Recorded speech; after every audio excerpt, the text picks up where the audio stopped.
Hey guys, welcome back to my channel learning with Komal.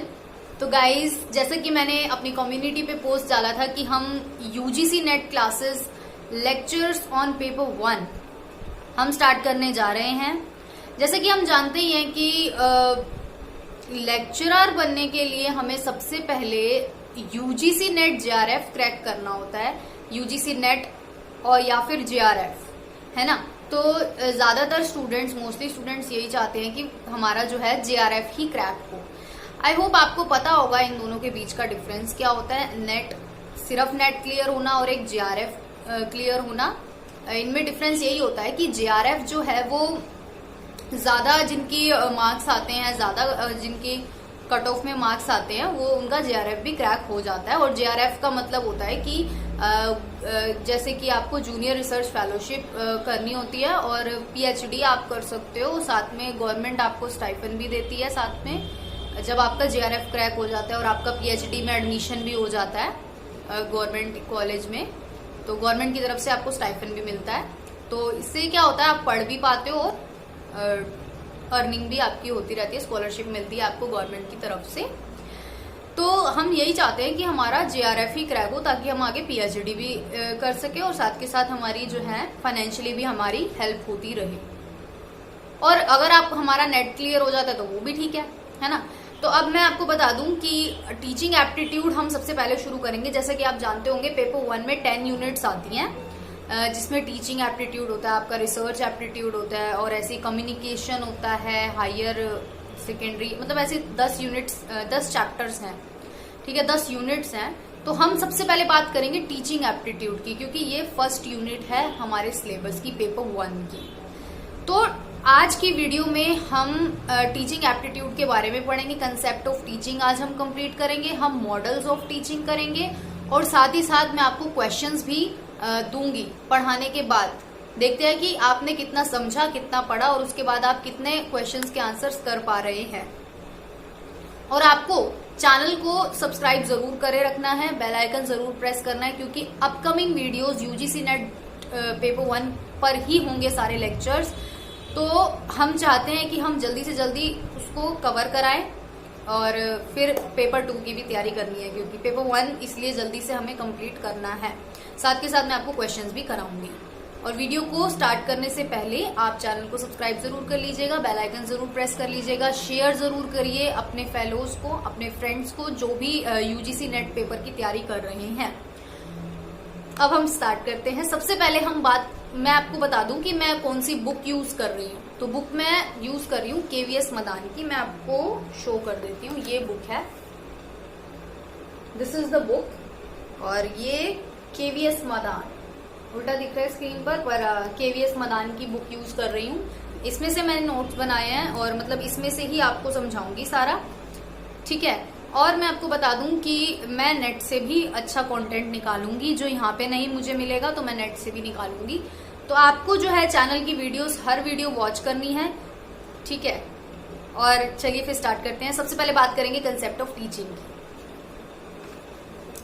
तो जैसे कि आप स्क्रीन पर देख रहे हैं, कंसेप्ट ऑफ टीचिंग में हमें सबसे पहले हमें गिवन है the progress and prosperity of a nation depends upon the development of its human resources.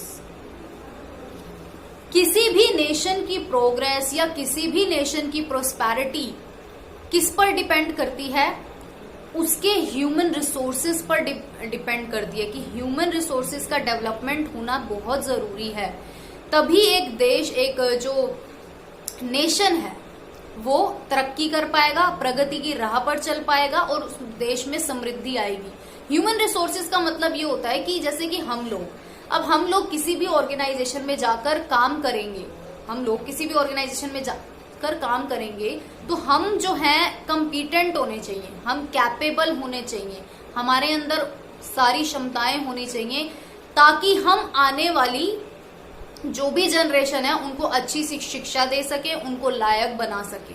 Next हमारे को यहाँ पे गिवन है कि इस पर्पस के लिए, for this purpose we need highly competent teacher. हमें बहुत ही हाईली कॉम्पिटेंट टीचर्स की आवश्यकता है। कॉम्पिटेंट का मतलब होता है सक्षम अध्यापकों की हमें जरूरत है।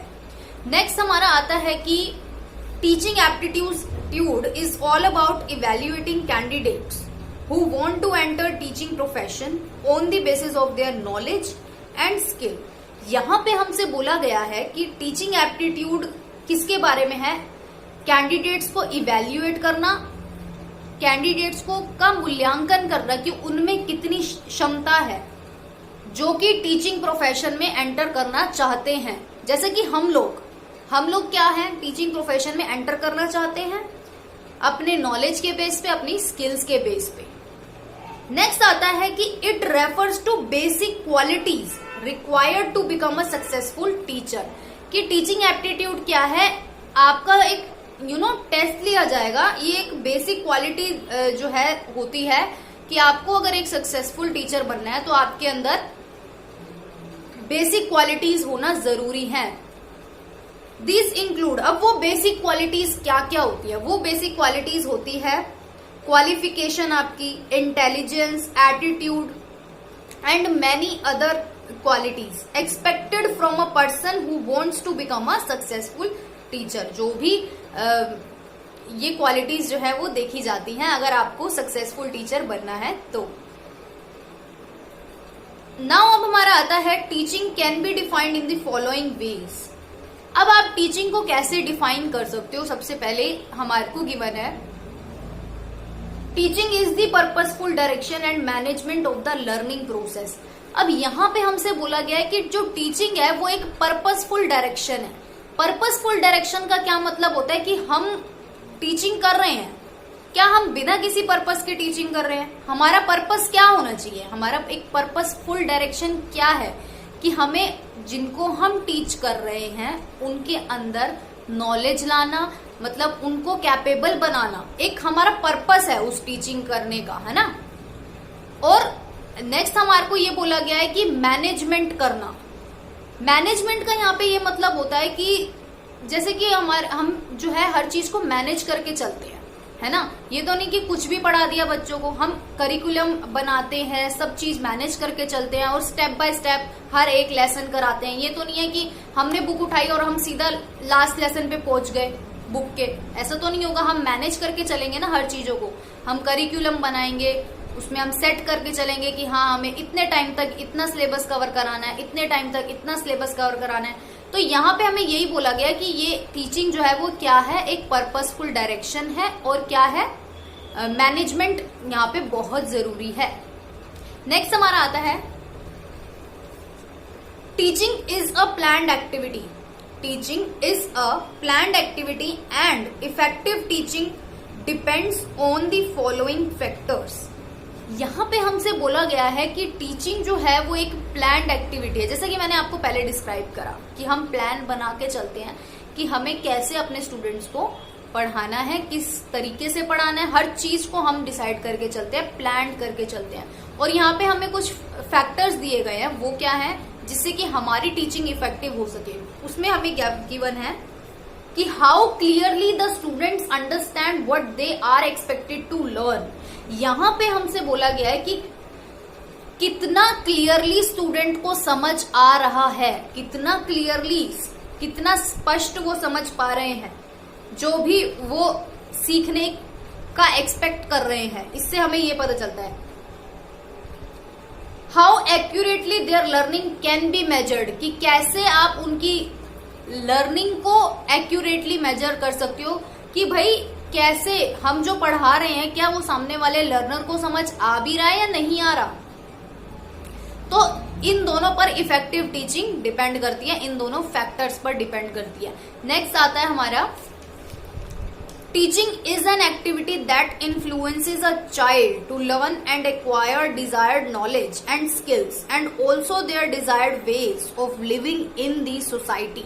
यहाँ पे हमसे बोला गया है कि टीचिंग एक ऐसी एक्टिविटी है जो इन्फ्लुएंस करती है, जो प्रभावित करती है एक बच्चे को, एक चाइल्ड को, ताकि वो सीखे, टू लर्न, वो सीखे और एक्वायर करे डिजायर्ड नॉलेज को, जो भी वो सीखना चाहता है, जो भी उसको ज्ञान चाहिए, जो भी डिजायर्ड नॉलेज है उसको सीखे और जो भी स्किल्स हैं ठीक है, and also their desired ways of living in the society, और जो भी उसके डिजायर्ड, जो भी उसकी इच्छाएं है कि उसको सोसाइटी में कैसे रहना है, तो ये टीचिंग सिखाता है।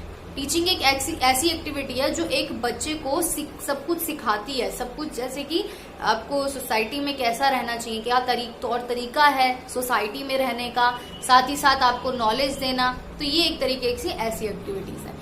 अब हम बात करेंगे हमारे बेसिक टीचिंग मॉडल्स की। तो जैसा कि मैं आपको बता दूं कि हमारे जो बेसिक टीचिंग मॉडल्स हैं वो 2 टाइप्स के होते हैं। पहला है पेडागोजी और दूसरा है एंड्रागोजी। अब आप कहेंगे ये पेडागोजी क्या है और एंड्रागोजी क्या है, तो लेट्स डिस्कस अबाउट दैट। तो सबसे पहले हमें बोला गया है कि पेडागोजी जो है वो टीचर सेंटर्ड मॉडल होता है और एंड्रागोजी जो है वो लर्नर सेंटर्ड मॉडल होता है। सबसे पहले हम बात करेंगे पेडागोजी की। पेडागोजी यानी कि टीचर सेंटर्ड मॉडल। पेडागोजी जो है एक कन्वेंशनल अप्रोच है। पेडागोजी जो है वो एक कन्वेंशनल अप्रोच है। It is also called as the art and science of teaching. ये क्या कहलाती है?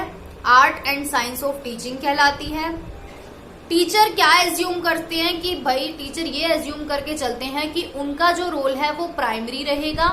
यहाँ पे जैसे कि नाम से ही आपको पता चल रहा है ना कि टीचर सेंटर्ड होता है, यानी कि टीचर का प्राइमरी रोल होता है और स्टूडेंट का यानी कि लर्नर का सेकेंडरी होता है।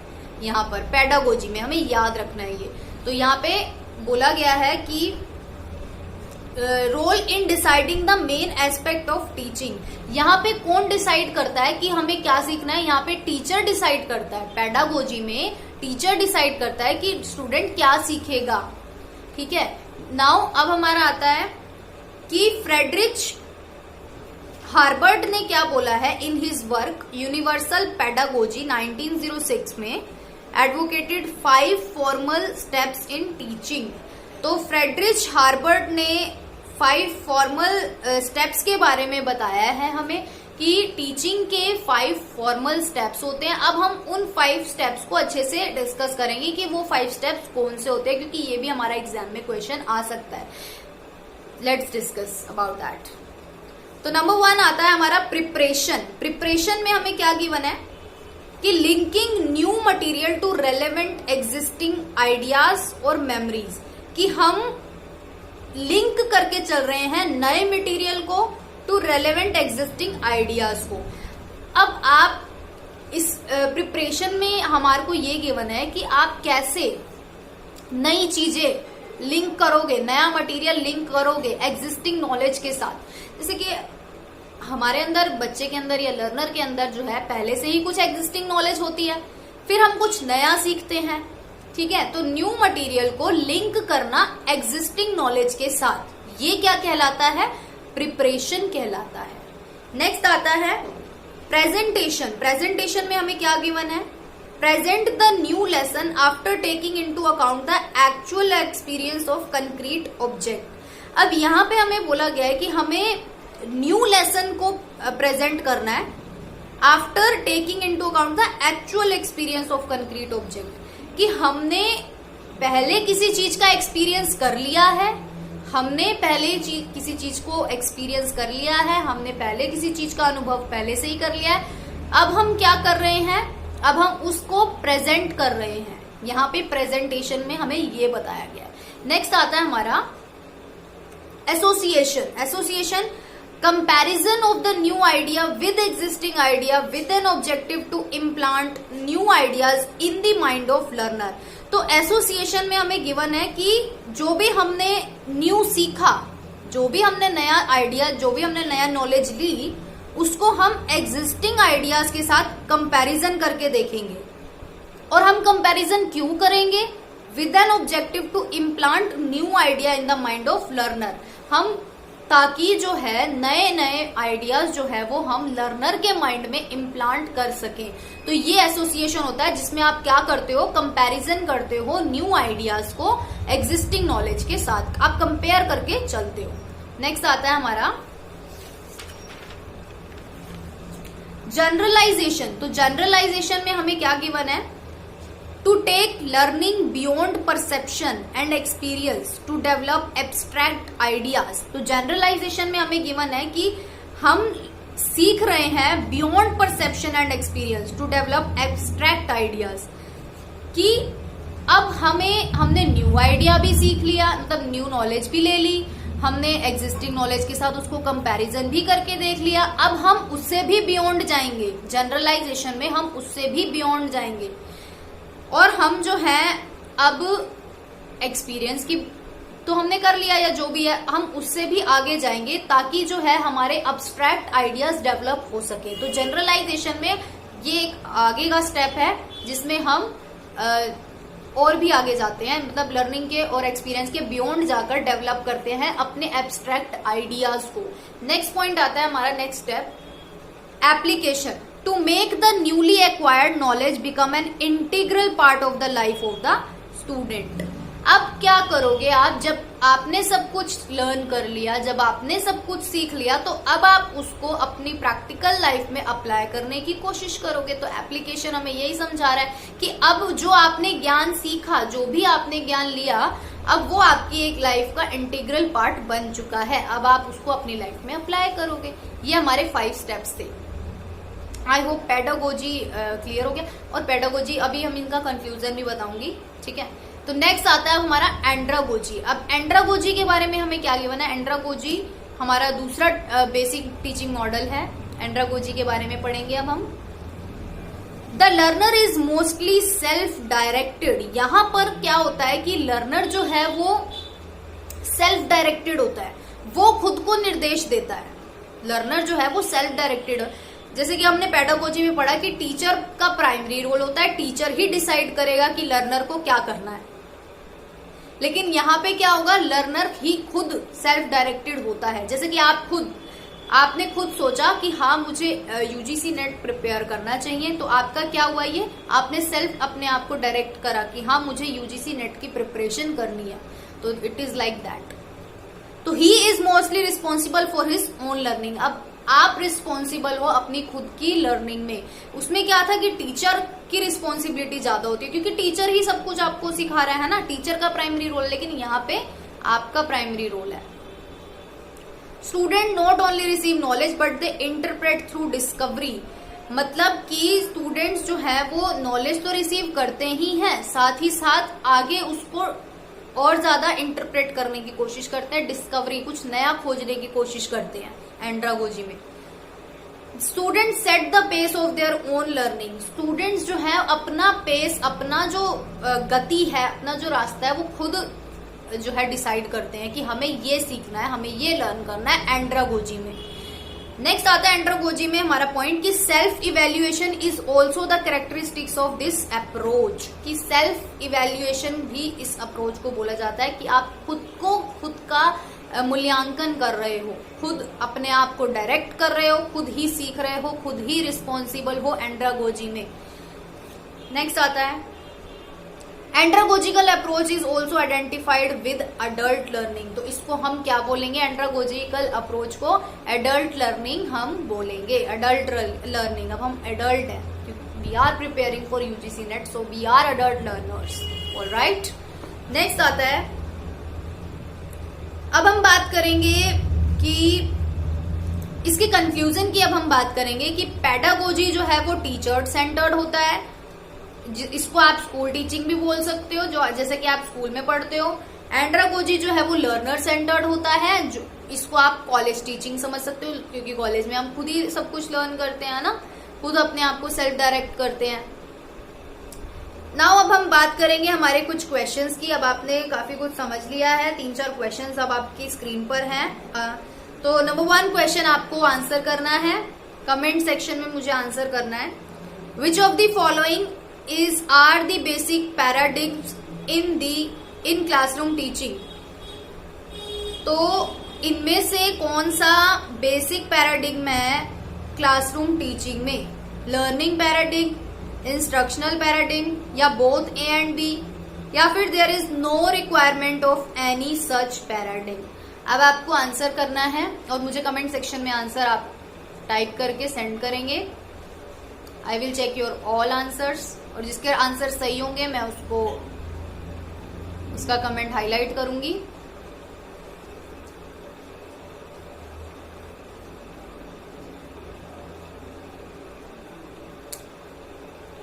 So the answer is both A and B. इसका आंसर है both A and B, learning paradigm और इंस्ट्रक्शनल पैराडिग्म। ये हमारे जो है बेसिक पैराडिग्म है इन क्लासरूम टीचिंग में, ठीक है, लर्निंग और इंस्ट्रक्शनल। नेक्स्ट हमारा क्वेश्चन आता है the prime requirement to become a good teacher is to have, कि सबसे प्राइम रिक्वायरमेंट एक गुड टीचर बनने के लिए, एक अच्छा टीचर बनने के लिए क्या होनी चाहिए? जेन्युइन इंटरेस्ट इन टीचिंग, या फिर नॉलेज अबाउट कंट्रोलिंग स्टूडेंट्स, या फिर सब्जेक्ट नॉलेज, या फिर गुड एक्सप्रेशन। आई होप आप इसका आंसर बिल्कुल करेक्ट करेंगे।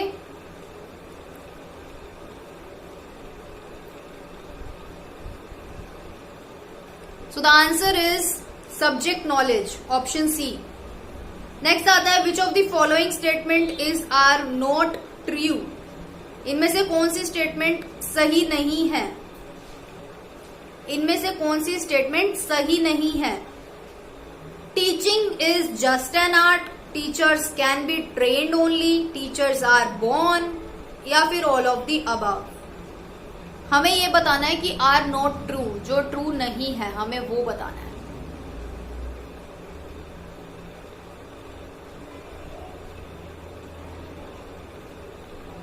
So the answer is all of the above. Teaching is just an art, teacher can be trained only, या टीचर्स आर बोर्न, ये सभी ट्रू नहीं है। क्योंकि टीचर साइंस भी है, teacher is just an art लिखा है यहाँ पे क्योंकि टीचर साइंस भी है, तो सिर्फ आर्ट नहीं है। Teachers can be trained only, ये भी सही नहीं है। सारे स्टेटमेंट सही नहीं है। नेक्स्ट हमारा लास्ट क्वेश्चन आता है the most desirable skill of a teacher is to dash. नेक्स्ट आता है ऑप्शंस इसके, make the student understand what the teacher से, कि एक टीचर का मोस्ट डिजायरेबल स्किल क्या होना चाहिए? स्टूडेंट्स को समझाना, जो भी टीचर कह रही है कि भाई स्टूडेंट समझे, जो भी टीचर ने कहा उसको स्टूडेंट समझे। नेक्स्ट आता है कवर द प्रिस्क्राइब्ड कोर्स, सिर्फ कोर्स को कवर कराना, या फिर keep student relax while teaching, जब टीचिंग हो रही है तो स्टूडेंट्स को हम रिलैक्स रखें, शांत रखें, ये एक मोस्ट डिजायरेबल स्किल होना चाहिए। या फिर keep higher authorities informed about the class activities, कि या फिर हमें हायर अथॉरिटी को इन्फॉर्म करना चाहिए। तो इसका आंसर आपको बताना है। इसका आंसर आपका है option number 1। Option number A आपका राइट आंसर है, make the students understand what the teacher says. I hope guys video आपके लिए काफी ज्यादा हेल्पफुल रही होगी, और ऐसी ही वीडियोस हम अपने चैनल पर अब डेली लाएंगे, डेली अपलोड करेंगे, और मतलब रेगुलरली आपको हमारे चैनल के साथ जुड़े रहना होगा। और शेयर जरूर करिए वीडियो, और वीडियो को लाइक जरूर करिए, कमेंट करके मुझे जरूर बताएं आंसर्स भी, और वीडियो कैसी लगी वो भी।